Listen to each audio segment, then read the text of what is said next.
Interestingly, I've been to Hangzhou last summer, but I never met the guy who actually created a new language model called DeepSeek, which is allegedly better than ChatGPT R1 and Claude Sonnet. So I have put all three models under a test, and one of them is actually a little bit behind. The other two are pretty much head to head. Let's see which one is which.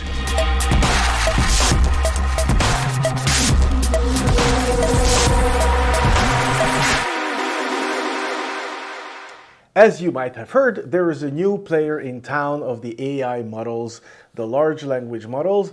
Actually, I'm not even sure if it's a large language model. It's called DeepSeek, and the background of it is a little bit shady, or maybe not shady, it's not the right word, but we are uncertain who exactly runs this. And given that it's Chinese, and given that we all know that training and running these models requires tremendous amount of power, energy, servers, investment, we are having the impression that the sudden publication of this chat model is not a coincidence. It might have to do with the banning of TikTok in the United States, or maybe it's just a power demonstration, we don't really know, or maybe it's a data collection project. Anyways, I personally am not going to share any personal, business, financial, customer, whatever data with it for sure, but I'm very interested to see what it is capable of. So we are going to do that. We are going to compare ChatGPT, Claude Sonnet, and DeepSeek with different logical tasks. And these tasks, let's give credit where credit is due. I am taking these tasks from the book of Professor Raymond Smullyan, who is a brilliant logician and thinker, and also a concert pianist. He's a very Renaissance man, if you like. And I love his books. This is the first one he ever published, I think. It's titled, "What is the name of this book?" That's the title. And it's full of logical riddles that are really hard for your average, everyday person to figure out. Let's see how the models are able to fight or cope with it. So first, let's begin with a kind of a mind trick question. Two people stand in trial. One is found guilty for murder and the other is found not guilty. And the judge turns to the guilty one and says, "Even though you are undoubtedly guilty, the law still requires me to set you free. How do you explain this?" Just think about this for a second while I'm asking the same question from the models. The first model is going to be ChatGPT. I'm using O1 because these kind of tricky questions probably require some more thought and analysis and self-reflection. So while ChatGPT is working on it, I'm going to send this to Claude. This is a 3.5. And then I'm going to send it to DeepThink R1. Okay. A classic explanation is that the two defendants are physically joined, for instance, conjoined twins. Once one is acquitted, the law cannot punish that innocent person by jailing or otherwise detaining them. However, because the other twin is literally inseparable, there would be no way to imprison only the guilty party without also imprisoning the not guilty one. Okay, I'll take it. I'll take it. It's not a bad answer. It could happen, yes. Okay. They must be the same murder, and the two defendants were actually the same person. The person was tried twice for the same crime.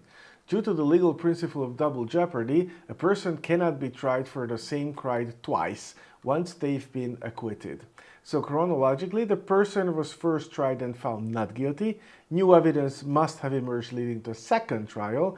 In the second trial, they were found guilty. However, because they have already been acquitted once, I think this is wrong. Because it's true, double jeopardy is absolutely forbidden by law. However, the problem with this is that double jeopardy would actually stop the second trial from happening, I think. I'm not a lawyer.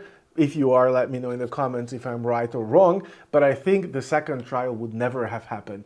Okay, and now let's see what DeepSeek has to say about this situation. So it first begins by breaking down the information provided, which is the same as what ChatGPT did, who came to the solution of the conjoined twins.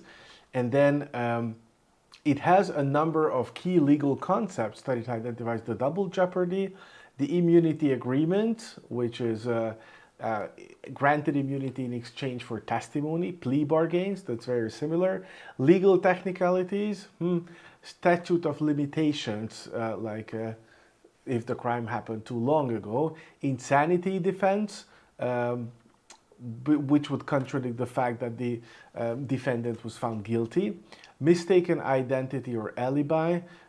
If new evidence emerges, no, I don't think so. Jurisdictional issues, that would happen before trial, not afterwards, okay? None of these explanations perfectly fit the scenario, other legal concepts, or perhaps a combination of factors: self-defense, justifiable homicide, legal defenses, entrapment, duress, necessity, mistake, or fact.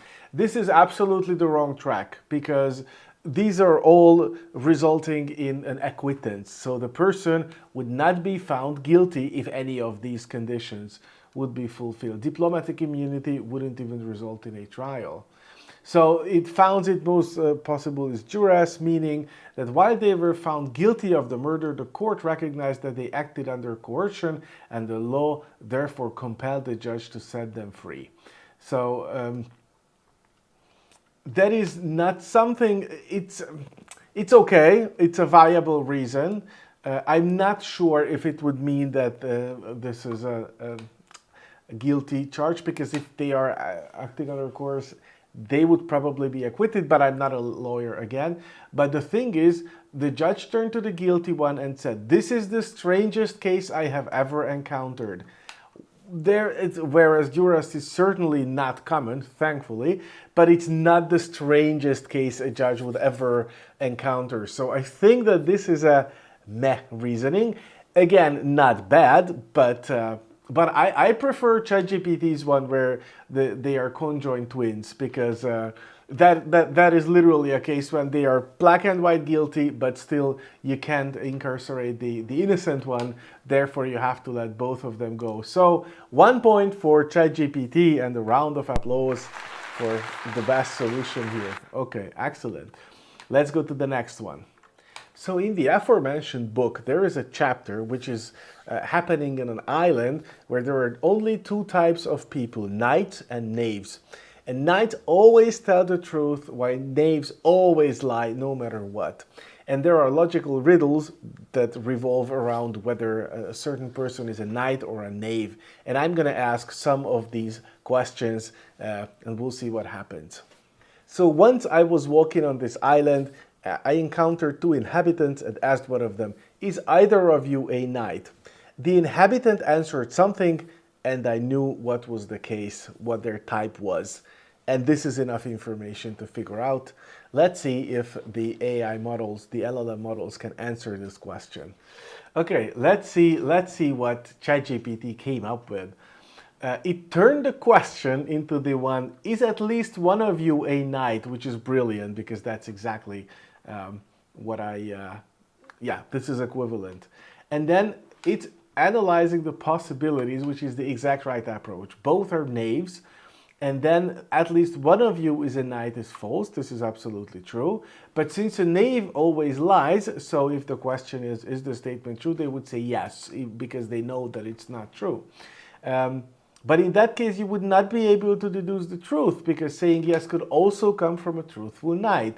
So it couldn't be the right possibility. Brilliant. Both are knights, yeah. "At least one of you is a knight" is true, because both of them are, and they would also say yes. But then again, it's the same case as the previous one, then you wouldn't know. So the only remaining possibility is there is one knight and one knave, and then the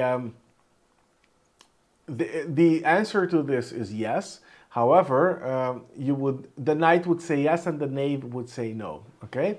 The key is that we know the answer. So yes could mean speaker is a knight and it's true, or speaker is a knave and it's not true, just as we discussed.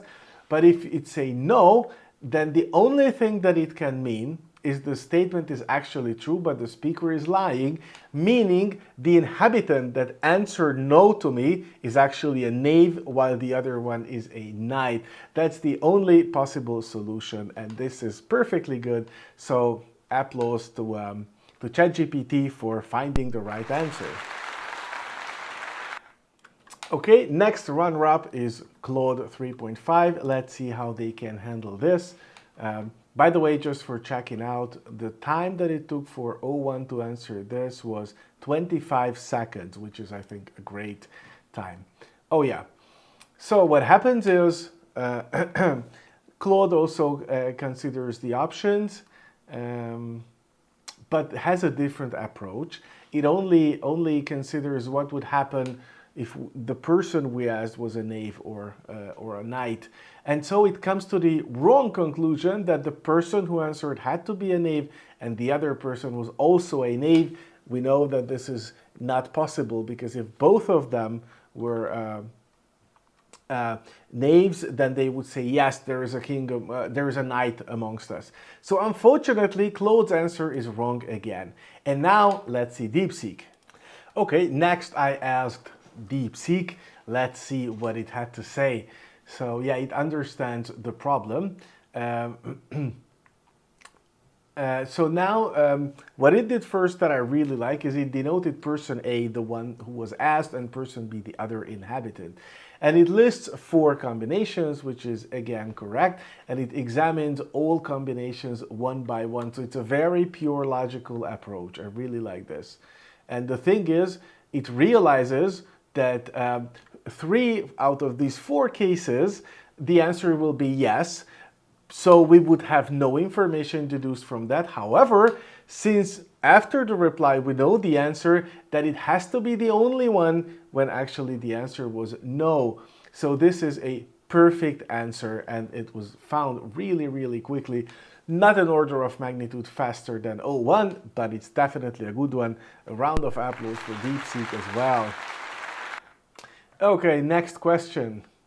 So let's imagine again that we have 2 inhabitants, A and B, and A says, I am a knave, or B is a knight.